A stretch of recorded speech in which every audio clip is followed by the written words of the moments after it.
Greetings, friends. This is April Scheffler, but you can call me Sheffy. Welcome to this podcast called Sheffy's Sandbox, where I play, create, and explore topics that I hold dear to my heart or simply find entertaining. Since I spend a considerable amount of time commuting to work, one tool that I have found oh so helpful in my journey has been listening to podcasts. Well, certain podcasts, anyway.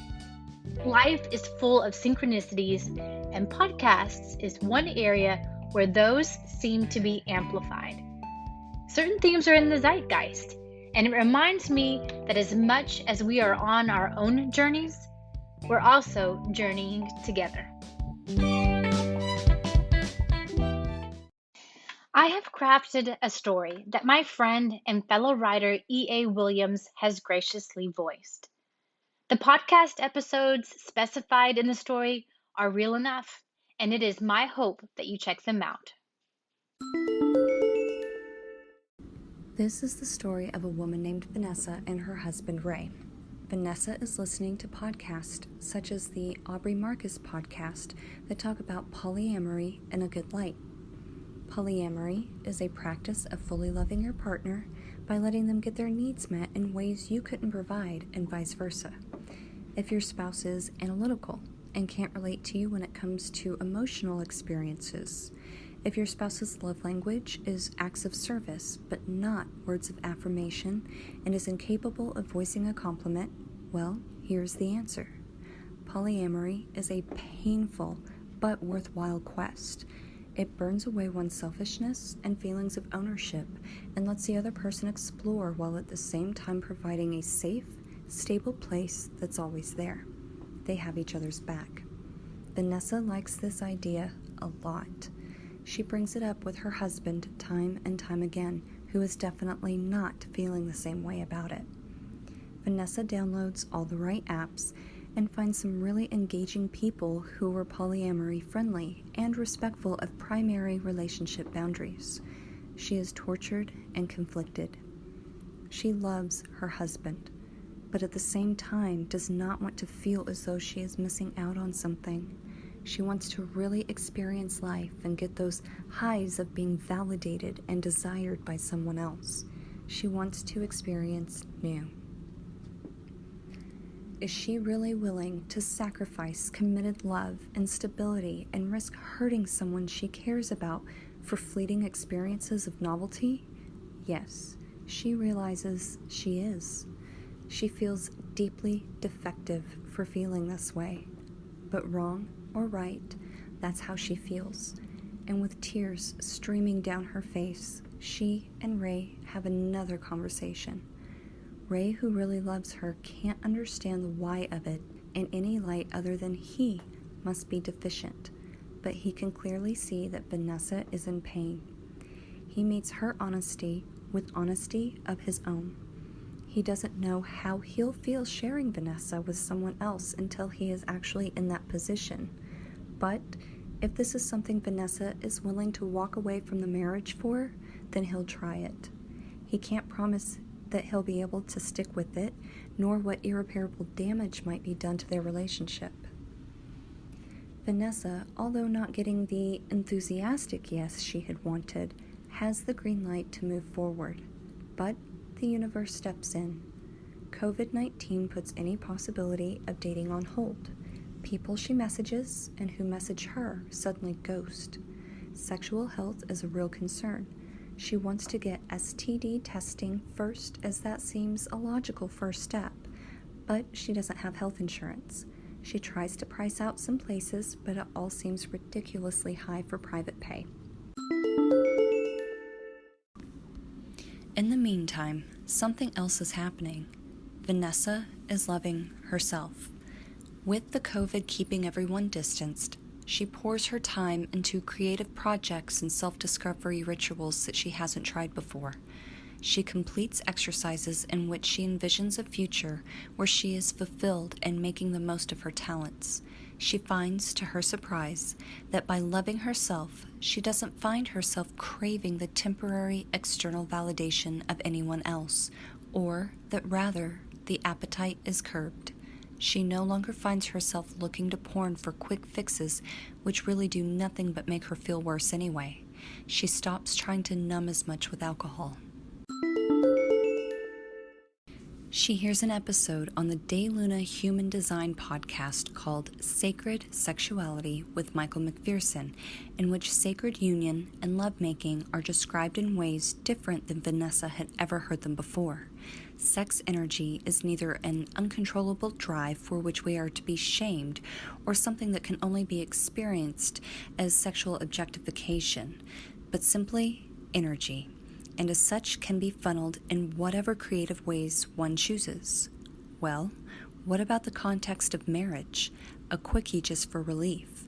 Well, the guest Michael offers a completely paradigm-shifting suggestion that we start by observing our sexual desires and become present to our societal conditioning, and that we create new desires and expectations of our sex energy and honor physical intimacy as sacred. A few weeks later, as this truth is sitting, Vanessa has a dream that includes Aubrey Marcus. She decides that a good way of honoring the dream will be to check out his podcast, as she hasn't listened to it in a while.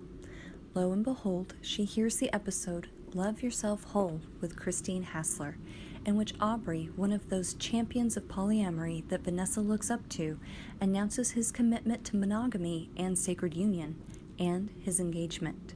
He and his guest discuss wholeness and the fact that it all really starts from a place of true self-love. Polyamory is described as a container in which one is always competing, vying for a partner's time, priority, and attention. This container can indeed facilitate growth to a certain point, but monogamy and sacred union can be a great teacher as well, of new lessons one simply can't learn in polyamory. Lessons of self-love, self-validation, and the healing that can be accomplished when two people hold space for each other. It's not staying in a marriage just to stay, but about the beauty and extra love two souls generate into the world when they're in alignment with themselves and share a commitment to growth.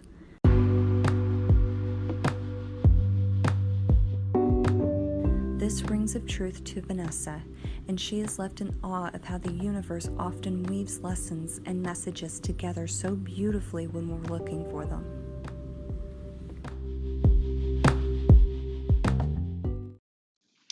Okay, one thing I thought about adding to this after listening to the Aubrey Marcus podcast that I reference here, I was at work and I was having to make a business call to someone, and the lady on the other end of the phone, she was using a very common word, but in a way that I had never heard it said before or used before. Like the context seemed really off.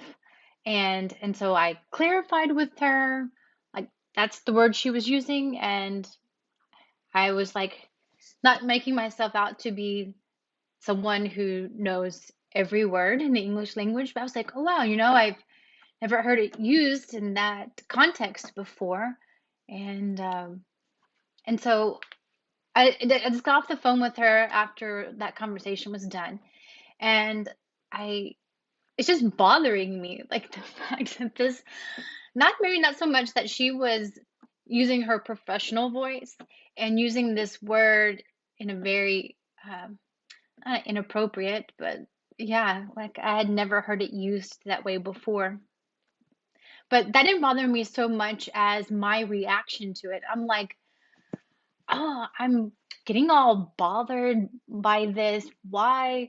And I was casting judgment on myself. I should just be able to let this go. Why am I, sticking in this place of like irritation about it? And so I turned to my coworker and I'm like, why is this bothering me so badly?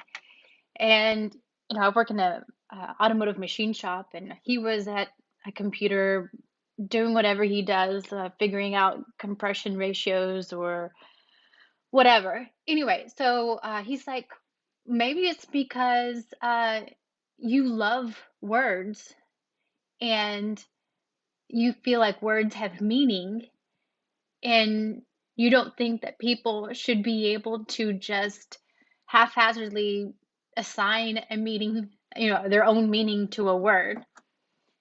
And so after you've listened to Aubrey Marcus's podcast, it's about almost at exactly an hour in, you'll hear exactly what we're just talking about. How that some people say that the thing you're triggered by most is something about yourself that you don't like.